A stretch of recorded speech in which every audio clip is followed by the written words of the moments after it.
নমস্কাৰ বন্ধু বান্ধৱীসকল, আজি আপোনালোকৰ কাৰণে স্বাস্থ্য বিভাগৰ ফালৰ পৰা প্ৰকাশিত এটা বিজ্ঞাপন লৈ আপোনালোকৰ ওচৰলৈ আহিছোঁ। এই বিজ্ঞাপনটো আপোনালোকে চাব, ইয়াতে বহুকেইটা পদ আছে। মই পদকেইটাৰ বিষয়ে আপোনালোকক সবিশেষ জনাম। ইয়াতে প্ৰথম আপোনালোকক জনাই লৈছোঁ যে ইয়াৰ কাৰণে আপোনালোকে অফলাইন আবেদন কৰিব লাগিব আৰু ইয়াতে ডাইৰেক্ট আপোনাৰ ৱৰ্ক ইন ইণ্টাৰভিউ হ'ব। গতিকে এই পদসমূহ ক'ৰ পৰা আহিছে আপোনালোকে ইয়াতে চাওক, দেখা পাব নিশ্চয়। এছ.এম. দেৱ চিভিল হস্পিটেল শিলচৰ, এছ.এম. দেৱ চিভিল হস্পিটেল শিলচৰৰ পৰা এই নটিফিকেশ্যনটো আহিছে।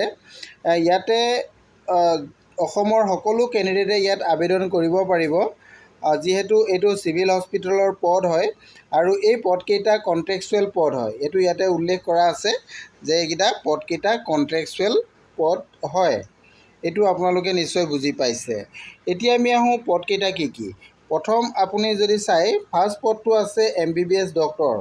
এইটো MBBS ডক্টৰৰ কাৰণে এটা পদ আছে আৰু ইয়াৰ কাৰণে আপোনালোকে নিশ্চয় জানে MBBS ডক্টৰ যিটো পদ, এই পদটোৰ কাৰণে MBBS ডিগ্ৰী লাগিব আৰু এই পদটোৰ কাৰণে দৰমহাটো আপোনালোকক দিয়া হৈছে 50,000। এইটো নিশ্চয় বুজি পালে। নেক্সট যিটো পদ আছে এইটো হৈছে আপোনালোকৰ লেবৰেটৰী টেকনিচিয়ান। লেবৰেটৰী টেকনিচিয়ানৰ 3টা পদ আছে ইয়াতে। এই লেবৰেটৰী টেকনিচিয়ান পদটোৰ কাৰণে আপোনালোকৰ ইয়াতে 2 years diploma or certificate course from government recognise institute হ'ব লাগিব। গভৰ্ণমেণ্ট ৰিকগনাইজ ইনষ্টিটিউটৰ পৰা আপোনালোকে 2 বছৰৰ লেবৰেটৰী টেকনিচিয়ানৰ ডিপ্ল'মা বা চাৰ্টিফিকেট আপোনালোকৰ থাকিব লাগিব আৰু লগতে কোৱা হৈছে যে মিনিমাম 6 months অফ এক্সপেৰিয়েঞ্চ হ'ব লাগিব। আপোনালোকৰ মিনিমাম 6 months আপোনালোকৰ এক্সপেৰিয়েঞ্চ ইয়াতে হ'ব লাগিব আৰু এই পদটোৰ কাৰণে আপোনালোকৰ দৰমহা দিয়া হ'ব 10,000 টকা। এইটো আপোনালোকে নিশ্চয় জানিলে। এতিয়া আমি আহোঁ নেক্সট 3 নম্বৰ যিটো পদ আছে। 3 নম্বৰ যিটো পদ, এই পদটো আপোনালোকে যদি চাই, ডাটা এণ্ট্ৰি অপাৰেটৰ।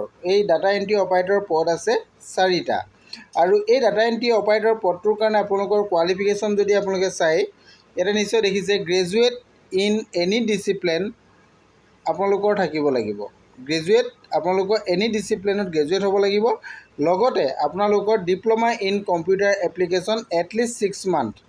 6 monthৰ আপোনালোকৰ কি লাগিব, ইয়াতে কম্পিউটাৰ এপ্লিকেশ্যন আপোনালোকৰ ডিপ্ল'মা লাগিব আৰু লগতে 6 months অফ আপোনালোকৰ ৱৰ্ক এক্সপেৰিয়েঞ্চ ইয়াতে বিচৰা হৈছে আৰু এই পদটোৰ কাৰণে দৰমহা আপোনালোকক দিয়া হ'ব 8,000 টকা। আৰু নেক্সট যিটো 4 নম্বৰ পদ আছে, এইটো হস্পিটেল ড্ৰেছাৰ।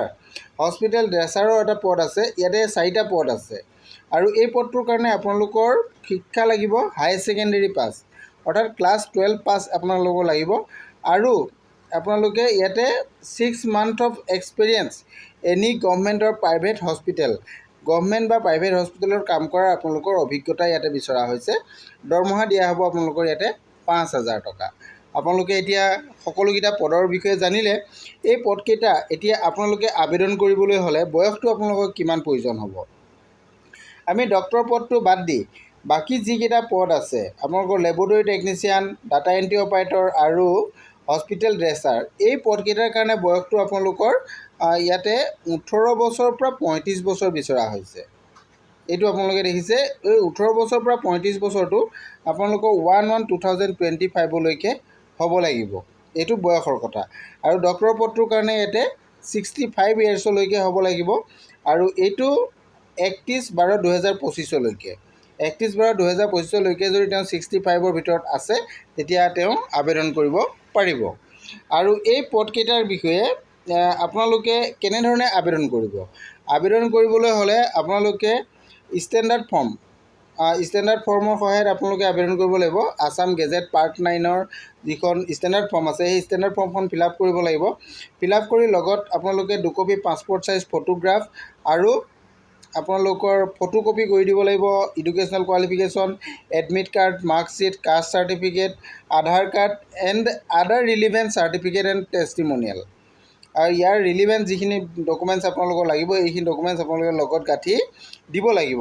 কেতিয়া দিব লাগিব, আপোনালোকে 11/9/2025 তাৰিখৰ পৰা আপোনালোকৰ ফৰ্ম জমা ল'ব। গতিকে আপোনালোকে 11/9/2025 ভিতৰত আপোনালোকে ফৰ্মবোৰ জমা দিব লাগিব। গতিকে ফৰ্মবোৰ আপোনালোকে জমা দিব আৰু এই ফৰ্মখন জমা আপোনালোকে ক'ত দিব? অফিচটো আপোনাক মই কৈ দিছোঁ, office of the superintendent SM Dev civil hospital Cachar. এই এড্ৰেছত আপোনালোকে 11 তাৰিখৰ আগত ফৰ্ম জমা দিব লাগিব। আৰু এই পদৰ কাৰণে আপোনালোকৰ ৱৰ্ক ইন ইণ্টাৰভিউটো হ'ব 15/9/2025। আপোনালোকৰ সময় খুব নিচেই ওচৰত, গতিকে আপোনালোকে ডকুমেণ্টছসমূহ ৰেডি কৰি খৰধৰ কৰক। খৰধৰ কৰি 11 তাৰিখ যিহেতু আহি আছে, আপোনালোকে ডকুমেণ্টছবিলাক জমা দিয়ক। জমা দিয়াৰ পিছত আপোনালোকে 15 তাৰিখৰ দিনা আপোনালোকে ৱৰ্ক ইন ইণ্টাৰভিউত যাব পাৰিব। এইখিনি জমা দিয়াৰ পাছতহে আপোনালোকে যাব পাৰিব। গতিকে আপোনালোকে সকলোখিনি কথা জানিলেই যে পদটোৰ ডিটেইলছখিনি মই আপোনালোকক জনাই দিলোঁ পদৰ, আৰু আপোনালোকে যিটো পদৰ কাৰণে আপুনি যোগ্য সেই পদটোৰ কাৰণে আপুনি আবেদন কৰি ল'ব পাৰিব। আজিৰ ভিডিঅ'টো ইমানেই আছিল। Thank U.